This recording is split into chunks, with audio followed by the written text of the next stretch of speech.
네, 청취자 여러분 반갑습니다. 2026년 5월 8일 금요일 맛있는 교회 청취자들의 큐티를 돕는 맛있게 하소서 지금 바로 시작하겠습니다.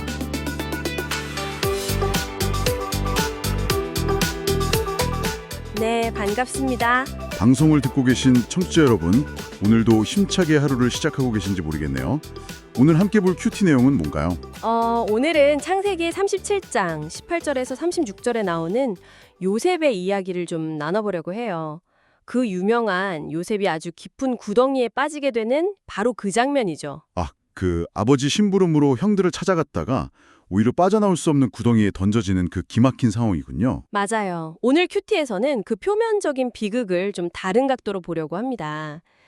18절을 보면 형들이 멀리서 요셉이 오는 걸 보고는 꿈꾸는 자가 오는도다 막 이러면서 조롱하고 죽이려고 모의를 하거든요. 사실 참 아이러니한 게 요셉은 아버지 말씀에 순종해서 간 거잖아요. 근데 그 결과가 캄캄한 구덩이라니 진짜 막막하고 억울했을 것 같아요. 그렇죠. 그런데 여기서 참 흥미로운 부분, 아니 아주 중요한 포인트가 있어요. 20절에 보면 갑자기 맏형 르우벤이 나서서 생명만은 해치지 말자고 하거든요. 오, 맞아요. 그게 약간 하늘에서 뚝 떨어진 뜻밖의 동화줄 같은 느낌인데 왜 하필 그 타이밍에 르우벤이 나선 걸까요? 이게 그냥 단순한 형제애가 발동한 게 아니라는 거죠.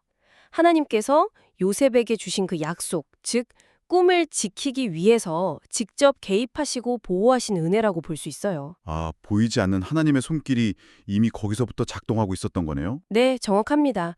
그리고 25절을 보면 좀 기가 막힌 장면이 나오는데 형들이 요셉을 구덩이에 던져놓고 자기들끼리 밥을 먹어요. 동생을 그렇게 버려두고 밥이 넘어갈까요?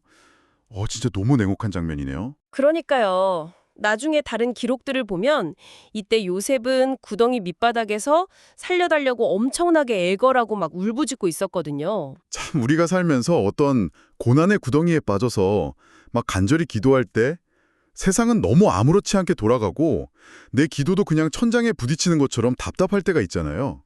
딱 그런 상황 같네요. 맞아요. 청취자 여러분 중에도 지금 그런 깜깜함을 느끼시는 분들이 계실 텐데 중요한 건 하나님은 결코 침묵하신 게 아니라는 사실이에요. 침묵하신 게 아니다? 그럼 그 안에서 어떻게 일하고 계셨던 건가요? 하필 그 절망적인 타이밍에요. 최고급 사치품을 다루는 이스마엘 상인들이 고기를 싹 지나가게 하셨거든요.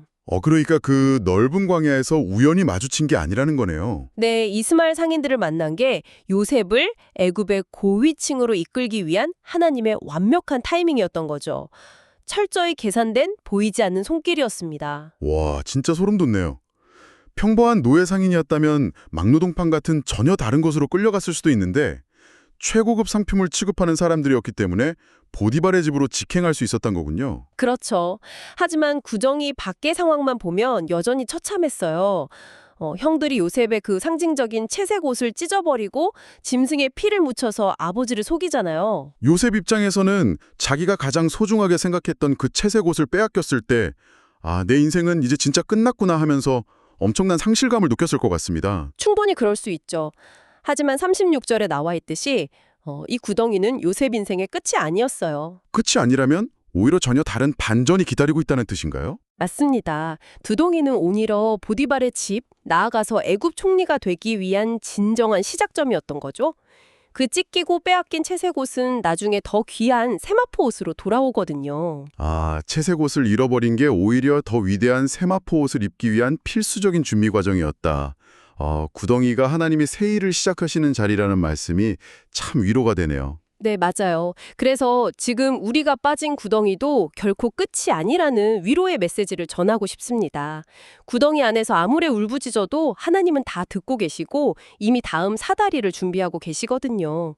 네, 오늘 방송을 듣고 계신 청취자 여러분도 지금의 캄캄한 상황이 진짜 목적지로 가는 새로운 출발선일 수 있다는 걸 기억하시면서 오늘 하루를 든든하게 살아가시길 응원합니다. 네, 보이지 않아도 늘 일하고 계시는 그 손길을 꼭 신뢰하셨으면 좋겠어요. 오늘은 나에게 주인이 있음을 찬양 함께 들으면서 저희는 물러가겠습니다. 지금까지 맛있는 교회 성도님들의 큐티를 돕기 위한 맛있게 하소서였습니다. 청취해주셔서 감사합니다. 나의 모든 호흡을 주장하시고 나의 모든 길을 작정하시는 주님, 나의 안고 서는 것 들어오고 나감이 전부 주의 손에 있습니다. 나에게 주인이 있음을 아는 것, 그가 나를 참 사랑하심을 믿는 것, 그의 능하신 손 아래서 겸손히 걷는 것, 그것이 날 향한 그의 뜻이라.